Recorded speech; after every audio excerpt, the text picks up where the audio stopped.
মাদারীপুরে কালকিনির দারুস সুন্নাহ মহিলা মাদ্রাসার সামনে একটি ককটেল বিস্ফোরণের ঘটনায় 4 শিক্ষার্থী আহত হয়েছেন। তাদের উদ্ধার করে জেলা সদর হাসপাতালে ভর্তি করা হয়েছে।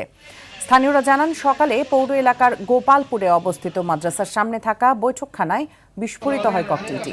খবর পেয়ে ঘটনাস্থল পরিদর্শন করেছে কালকিনি থানা পুলিশ। এদিকে যশোরে কেশবপুরে ককটেল বিস্ফোরণে জুয়েল রানা নামে একজন আহত হয়েছেন।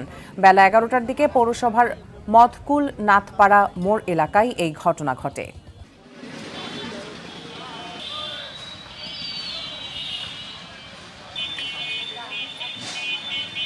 বাড়িওয়ালা আন্টি যত নিষেধ করছে, তখন ওরা ওই জায়গায় রাখা দিছে। এর মধ্যেই ওরা এখানে 4-5 জন ছিল সিঁড়িতে বসা, এর মধ্যে এটা মানে বাষ্ট হয়ে যায়। আহত হয়েছে আপনার আবিদা, তারপর হচ্ছে মিনহা, তারপর জান্নাত, সুলতানা, মাইমুনা।